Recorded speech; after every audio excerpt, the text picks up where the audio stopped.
What's up, YouTube? Welcome back to another episode. This episode right here, we're gonna kind of do like a little story time right here. I'm gonna take y'all back to when I first left the county and made it to prison, and what my experience was like initially getting to prison. So, when I was 20 years old, is when I first caught my case.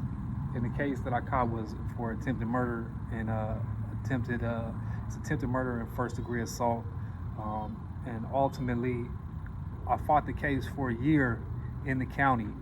Fought it meaning I had a public defender. We couldn't afford a private attorney, and I fought it for a year. And being in that county for a year was a hell of an eye opener, because ultimately, before I did that year, all the times that I had went to county jail, which had been a couple times. I've probably been to county probably like 3 or 4 times previously. Before that, I'd been there and got out. There was always a bond, and I'd always get out. My mom would help me, or somehow I'd get out. Ankle monitor or some shit. But this time I couldn't get out, couldn't bond out because the bond was like $250,000, if I remember correctly. It was an astronomical number, and being in that county was the first time that I had not been able to get out, and it made things rough up in there because, this time I was stuck with the reality that, I wasn't going home and that I was being charged with some very severe crimes. And ultimately, when I got arrested, I got bumped up with my pistol, and that pistol literally was a smoking gun. And, it's hard to fight a case when they got ballistics and they got proof, they got the gun. And ultimately, with that being said, when I first got in that county, it was a hell of a fucking eye opener again. You know what I mean? Because this time, there was no future in sight. The only future I had was how much am I gonna plead this down, and how long am I really gonna do? I remember when I first got arrested, I was in the back of the car in Colorado. We got the Rocky Mountains. Not like this, but as I was driving away in the squad car, I remember looking at the mountains and thinking to myself, damn, I ain't finna see freedom in a long time. And getting to the county and being around like all the people you see on the news, like you'll see people on the news for committing a crime or a murder or something, and bam, here they come right now. Bam, they getting pushed in through the gate. It was a rough year because that year between 20 and 21, I turned 21 in the county. Most people when they're 21, they having a party, they celebrating, all their friends is getting together, they getting towed up from the floor up, right? But not for me. For my 21st birthday, I sat at a metal gate that had bars, and I was looking at it, and I could see downtown. And I remember looking at downtown and thinking to myself, damn, like I'm gonna be like 40 years old next time I see that. Like, imagine how that plays on the mind. To think that you're gonna be, 20, 30 years in a row before you actually get home. And ultimately, the reason I kept fighting the case, and the only thing that I really was fighting was, trying to get a better plea bargain. And ultimately, the best plea bargain, at the end I took was for 18 to 25. Before that, they was trying to give me bigger deals. They were trying to give me 18 to 30, and all kinds of stuff that just didn't sit right well with me. But the thing that fucked me up was when I got arrested, I had already been on probation for a gun case out of Denver, and it aggravated my crime. So I had an aggravated attempted murder, aggravated first degree assault, and those are sentencing enhancers. So ultimately, it don't look too good. You can't just play the role of, hey, this is my first time, I messed up, let me go. They ain't trying to hear none of that shit. You're gonna do some time. It's really how much time is you gonna do. Fought that thing for a year, kept going back and forth with my public defender, like, man, I know you could do better than this, man. I know there's a better deal than this. And ultimately, it came down to, either I was gonna go to trial or I was gonna take a deal. And if I went to trial, they would have maxed me out. And by maxing me out, and if I would have got found guilty of all the charges that they had stacked against me, I'd never see daylight. And that's a hell of a fucking reality to think to yourself that you'll never get out. So it's kind of like, you're damned if you do, you're damned if you don't. And when you're in the county, they try to tell you like, yeah, man, they don't want to go to trial because it's so expensive. But ultimately, they want you to plead out. Excuse me, I've got some loud car going by, but yeah, the county, they want you to plead out. That's why they stack so many charges on you, because they want you to plead out, and and then they feel like they're giving you a deal, right? That's what they call it, a deal. They drop all these other fucking charges and give you this right here. But ultimately, I ended up taking a plea bargain, which was a deal for 18 to 25 to the Colorado Department of Corrections at the age of 21.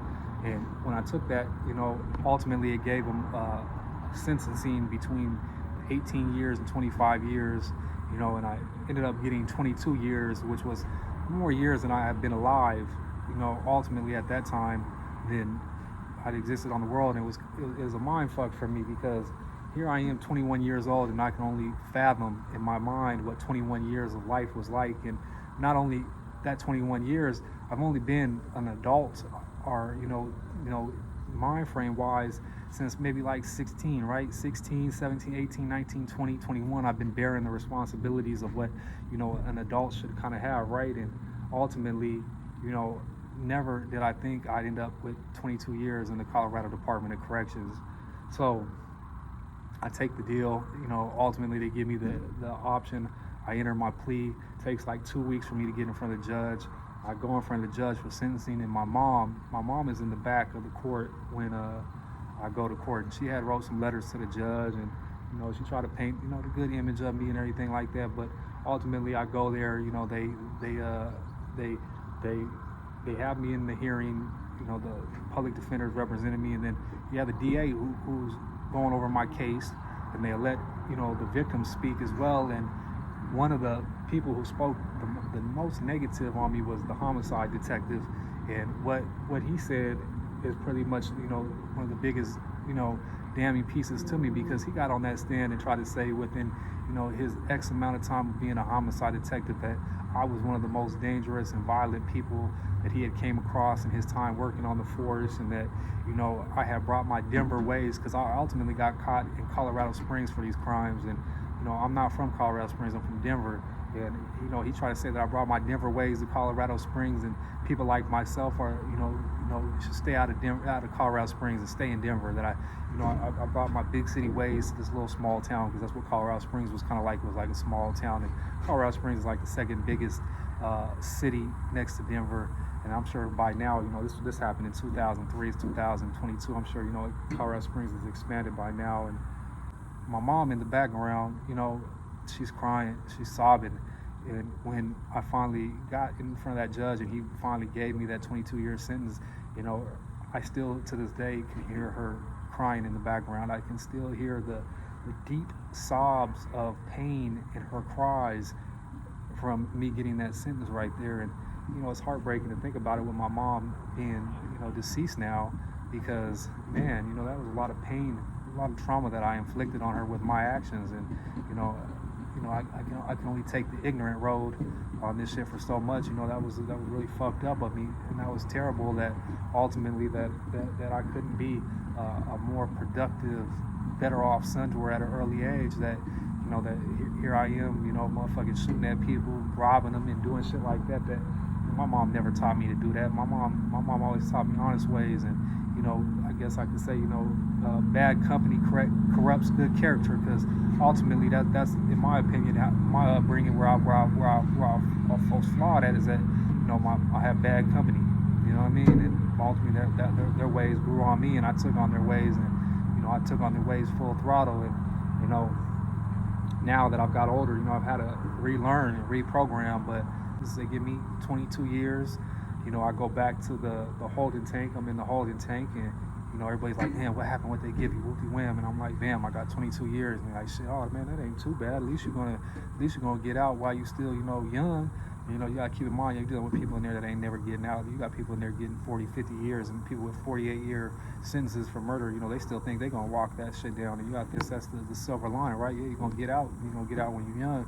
But I knew right then and there that I had to keep my mind sharp, and I had to keep my body sharp, in order to get out and be able to make the most of what the future has for me. And ultimately that's what it came down to. And I go back to the dorm that I'm living at, and I'm living in an open bay dorm, so there's multiple bunk beds. I think at the time I had a bottom bunk, which was a privilege to have. I got a bottom bunk, Silly sleeping on top, but I'm in this whole dormitory. And shit, now I'm thinking in my mind frame, man, I'm about to go to DOC, Department of Corrections, and no longer is it the county jail, and I know from just dealing with people that are in the county, they told me about prison, and they told me, hey, you're gonna like it way better, canteen items and shit. In the county you get a lot of people who come in there and they fresh to the system. They don't know how to jail. And they constantly have to be getting schooled, or they got to get checked, or any of that stuff. And ultimately, when you get to prison, from what I was understanding, people already know how to jail, and they know they got that. There's a hierarchy. There's politics in prison. So I'm getting myself ready, and I'm kind of like, I don't know where I'm at. I'm kind of feeling in my mind like, fuck, like I'm going where the big boys really go. And here I am. I done lost weight in there. I think in the county I was at like 178. Right now I'm pushing like 190. I was like 178, so that gives you an idea how much weight I had lost. But you got to keep in mind, while you're in the county, you got to figure, in there, top ramen was like $1. A box of Nutty Bars was like $4. Like the food that they feed you, and then I'm in there working out and shit, so I'm burning up all the calories, can't keep no weight on me. And not to mention, I'm stressing like no motherfucking other, because here's my whole future just playing out in front of me, and then here I go getting 22 years to the Department of Corrections. So ultimately, I go there, I know I'm a small dude, I'm thinking, damn, I'm about to stab somebody, I'm gonna kill somebody, I'm about to do any of this shit, because I'm thinking of what I've seen on the big screen, Hollywood-wise, of being in prison, and I'm thinking to myself, like, man, this is no more play. And ultimately, a couple weeks go by, and finally one early morning, they do these runs early in the mornings. They're like on like a Tuesday, early morning run. They call my name. They call like 3 or 4 other people, and they tell us, man, pack your shit up, you're leaving. So, I pack up all the little possessions I have, which at the time were like pieces of mail and, magazine pictures or magazines. Maybe I had a couple books, had some hygiene, some canteen, and like a towel and some, underwear and shit. So, I pack all my stuff up. They crack the gates. They let me out there. They take us down the property. They do an inventory of all our property, and then they put us on this big bus. And this bus runs from Colorado Springs all the way back down to Denver, and it takes us to DRDC, and that's the reception center for everybody that's coming from all the different counties in Colorado, and they're going to various prisons. So when you hit DRDC, you hit this compound, and this is a compound of different buildings. You got buildings 1 through 8 or 1 through 7, one of the two, and ultimately all of these house different kind of offenders. Some people got medical needs, some people got STG needs, some people are just regular population. And shit, here I am, I'm at DRDC there. I'm there for like 2 weeks before they actually ship me off, and I've got a cellie in there, and there you don't get out, you don't get pod time, you don't get to get out, do none of that shit. You pretty much lock down, you take a shower, go back to the cell. And a cellie in there, he was a pill head, and that's all he was doing was cheeking pills from Medline, and coming back, and he was snorting the things off the thing. He was getting high. He's trying to. That's how he was dealing and coping with where he was going. But he wasn't no different than the majority of all motherfucking cellies I had. They all had some motherfucking weird shit going on with them. But ultimately, 2 weeks go by. I'm in this thing. Got me a little routine. I'm writing letters, drinking coffee, doing push-ups, eating. We didn't have no TV in there, so we reading books and reading magazines, and fuck, my mind frame at that time right there was really stressed. You know what I mean? Like, I'm still in the front of my mind. I'm like, fuck it, I got to do this, and this is where I'm going. I ain't got no choice. And 2 weeks go by, and they tell me pack my stuff up again. Everybody kept telling me I was going to go to Buena Vista first, because Buena Vista was the facility that held younger inmates that had more severe crimes like myself. And they used to call it the motherfucking they used to call it the what do you call it, it was the place that it went down at. You know what I mean? It was, you got a gang of young motherfuckers that have got severe crimes. Some of them never going home. They ain't got nothing to lose. And they blooding, they cripping, they doing all that shit. And ultimately, I'm thinking to myself, damn, I can't lie to you. I'm praying to God. I ain't no big bad motherfucker at the end of the day. I don't get it misconstrued. I feel like I'm an average regular person in my heart of hearts. And I was praying. I was like, God, man, please let me make it back home to my mom. Let me please make it back. Please don't let me catch no case up in here having to kill nobody, or nobody trying to kill me, or so forth. So they slide the bag under me. I pack all my stuff up. Sleep lightweight through the night, because now I'm thinking, okay, bam. So I leave DRDC, and they shoot me up to another place that's called Cell House 5. So this is another reception center, but this time this reception center isn't so new. It's an older. It's probably one of the ones that was built in the late 1900s, and it used to house like cowboys and all kinds of shit. So it's an old cell house. And I get there, it's got these metal doors that swing open. You go up, got 3 tiers, and all of them got these metal doors that are wide open. So I can get in my cell and look across and see somebody else in their cell and see everything they're doing, and they can look back at me and they can see everything I'm doing. And this is 3 tiers of this. So ultimately, I'm in cell house 5 and I'm looking at this shit, and man, in there you had to take showers with everybody. Like DREC, they let you go to like these little 2-man showers, but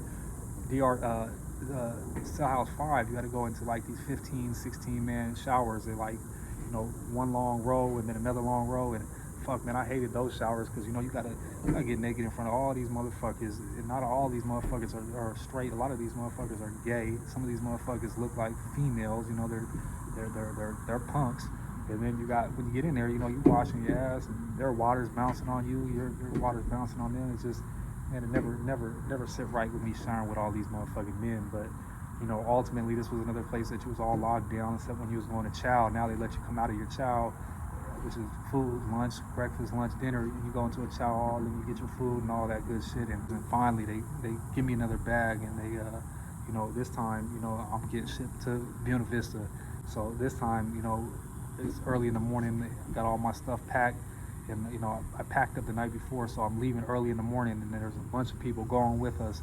So they pack us up and they put us on the big gray goose, and now we shackled down, front, back, legs, hands, the whole 9, and you got people that are security threats. They're setting up in the front in the steel cage of the bus, and I'm riding. I got a window seat on the big gray bus and I'm going through the mountains, and I'm looking at these mountains, and I'm just thinking to myself, like, when is the next time I'm ever gonna see something like this? You know what I mean? I'm just thinking, I'm about to be in prison here in a minute, and the drive is probably about like a good hour and a half, 2 hours, and it's real bumpy, and I'm cuffed up, and I'm feeling nauseous. So I remember I laid my head against the window and kind of just rocked with it, and just kind of just rolled with it, and ultimately kind of the nausea feeling went away, and I remember chopping it up with some of the cats that was on the bus, and there was some motherfucking skinheads up the way that was motherfucking, the way they was talking, they was talking about doing some fucking dope and some weird shit, and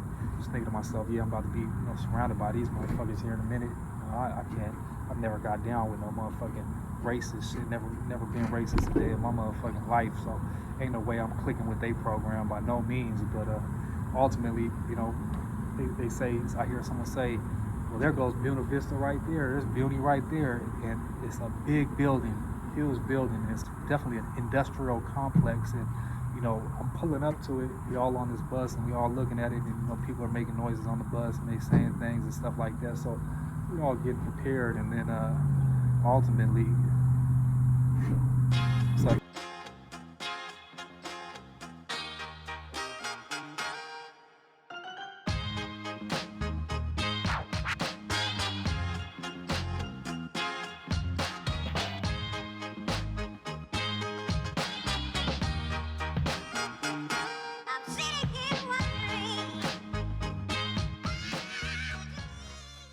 Yeah, I think the last part I was on was all shackled up. We're getting off the bus, and they take us into this little starting room right there. That's like a intake room, and there's like 12 of us, right? That go in here, and the rest on the bus they're going somewhere else. But we all go in here, and what happens next is that we all have to strip out. They do cavity search, and they're going through all our property and making sure that all the property is allowable at this facility. And we're there long enough that they had to give us a sack lunch. I remember I got a sack lunch for lunch, and it was just nothing but a piece of bologna, piece of cheese, salad dressing, which we would call mayonnaise, and like some cookies. Wasn't shit. And ultimately, we sat in the intake till after lunch, and then they have us put all our stuff in one of these big carts, and we push it down from this intake down this big hallway that's taking us to what is like A&O, which is like an orientation pod, and it was supposed to only be there, for so long until they can assign us. So I'm pushing through this hall, and as I'm pushing through this hall, you know, I see these like three big black dudes and they're walking, and you know, I'm thinking, damn, these dudes is big. I'm thinking to myself, and as soon as I get by them, I start hearing their high-pitched voices, and one of them's like, "Oh man, he's gonna be my baby daddy." Oh man, you know, they're talking effeminate, and they're all three punks, but they're big. You know, they're muscular, and they've got their greens real tight on them. You know, they're these big ass homosexuals. I'm thinking to myself, what am I gonna do with these, you know, big ass punks? Like, I always hear in prison that that's what they say they gonna, you know, you get raped in prison and shit. I'm thinking, so you know, first thing I do, you know, I'm thinking to myself when I get to the A&E, the A&O pod, you know, I'm about to, you know, file my toothbrush down and motherfucking have a little shank on me. So, you know, push down to A&E. It's a open bar cell with a bunch of cells in it. You know, they put me in with a older white dude. He looked like a big Viking. He was swole as a motherfucker. They put me in there with him, and they had TVs already in this pod that I was in. It wasn't even mine. They already had TVs in every last one of them. So, you know, we were able to watch TV. So, you know, it made small conversation with the guy. You know, and then the showers and that thing. You had to go in there and shower like 4-man, 5-man showers, which I hated, but ultimately, you know, I'm in this A&E pod. I made me a little shank out of my thing with my celly gun. I got me a little shank just to be on the safe side. So when I hit these units, you know, there's no motherfucking problems. And so, you know, I'm in the pod, the A&E pod, for like a day or two. You know, first time I go to chow, you know, I'm going in here, and you know, now in comparison to before, you know, the chow hall is really segregated. You know, the whites set with the whites, the blacks set with the blacks, and the Mexicans set with the Mexicans. And here's me, I don't fuck with none of the whites, and I only fuck with, you know, the blacks. So the first thing I do is I go sit down in the black section, hands down. I go sit down with some old school cats, and I could tell now looking back, you know, then too, you know, they felt kind of some way, but I sat down with them, and you know, they like, you know, this is racial. I'm like, man, I don't fuck with them people like that. And they ended up being cool. I sat there, ate my food, went up and got my juice and all that shit. Went back to the A&E pod, and you know, didn't think too much of it. So next day they call me up and they tell me I'm going to East Unit. So pack all my stuff up. Now I say peace to my celly that I had at the time, and you know, I start pushing my cart with like 3 other people down, even further down the facility to the units. And the way the units were set up, there was 2 of them. There was east over here, and then there was west over here. I think it was, no, it's south, east and south. So south is across from east, and east is across. So you got to go into the unit. There's some stairs you go up, and then you go into this unit. And the unit is 3 tiers, you know, on both sides, and each door is different colors. You know, there's like a lime, there's a purple, there's a pink, there's you know, yellow ones, and they're all different color coded, and they don't mean nothing, but they're supposed to be like, they play on the psyche of the mind. You know, they're supposed to keep you calm and keep the inmates calm by having those kind of colors. But you know, I go in, I'm pushing my cart in, everybody's locked down, so people are hearing me pull in, and they're all at their windows, and they're banging on the windows, boom, boom, boom, boom, boom, boom. They're yelling, "Oh, fresh fish on the line, fresh fish on the line." So they pushed me in. My cell was on was 2 east, so I was on the second tier. I was like 216 east, so I had like the 16th cell on the second floor in each unit. And they put me in with this motherfucking this cat named Matthew. His name was Matthew.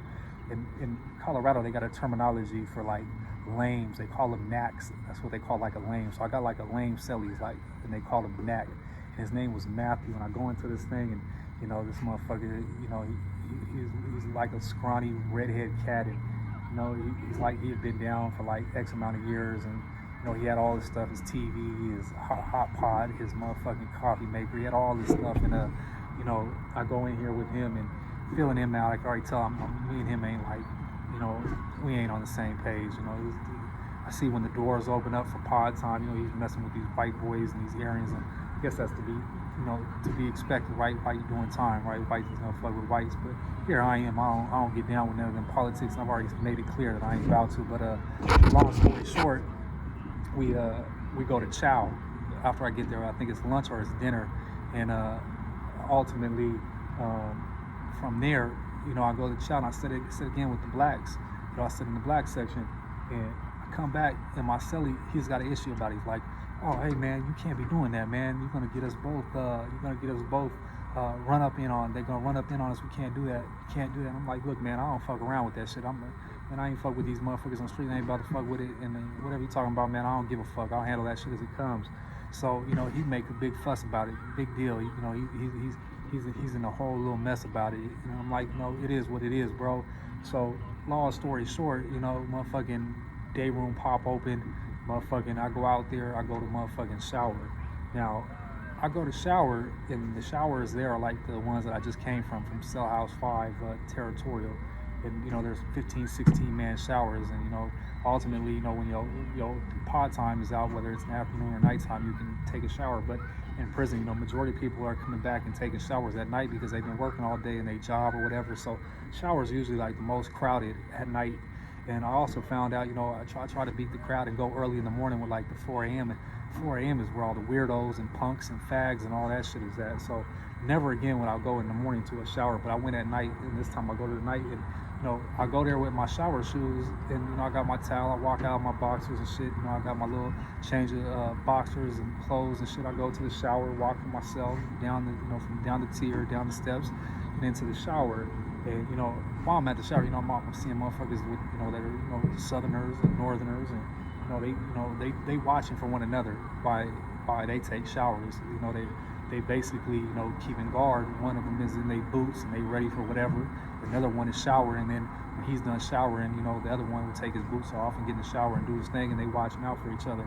So, you know, I'm in the shower and I'm like, you know, I'm peeping it. You know, I ain't in no gang, I ain't in no politics and that shit. So get in there, take my shower, motherfucking do my shit. You know, I try to do it as quick as possible. You know, wash myself down, get up in there and get up out of there. Then, you know, I bail back to my cell. And I ain't thinking too much of it. As soon as I walk in my cell, you know, I get in there and I got some motherfuckers running in on me. Here go like two motherfucking little SA fools. They run in on me and they motherfucking don't say shit. They just start taking off on me. I'm in my shower shoes and this motherfucking cell is small as fuck. So, you know, obviously they got me and they got me against the wall in the bunk, and that's where I'm fighting them off. Motherfucking, I'm getting, you know, little body shots, but mostly I'm taking the blows. And, you know, ultimately they had motherfucking got the best of me. They motherfucking run out the cell. They run out the motherfucking cell and disappear into, you know, the day room. You know, I don't think too much of it. I'm wondering like, what the fuck? Why the fuck they just done me? What the fuck is the issue? I'm looking outside, but I'm not trying to draw attention to myself while I'm on tearing or someone behind me with a dog. But long story short, you know, day room closes. Talking to my cellie about it. He's like, oh, bro, I'll find out about it. You know, I know all the shot callers in the unit, and I'm gonna holler at him. So, you know, the day room opens up, and you know, he go out there, he talked to the essays. I guess it wasn't the, you know, the Southerners, but it was some random trivial essay fools, and I guess the issue they had was some way that I looked at them. I never even noticed I even looked at them. I ain't never even seen these cats. I didn't even know who the fuck they was, but I guess they at least is what they tell him. They tell him that I looked at him, I was mean mugging, and that was for mean mugging, that's what I get right there. So didn't want to make an issue about it because I already knew, you know, I was already outnumbered. So, you know, I ate that L. I said, I'll leave that loss right there. And at the time, you know, it kind of fuck with me, fuck with my pride, you know, because here I am, I got a little toothbrush. I could have stuck one of these motherfuckers. And, you know, in prison, you know, you can't ever let a motherfucker see that you're weak, or never see that, you know, you got an area of vulnerability, because, you know, in prison, that's what they sniff, they smell it, they smell that vulnerability.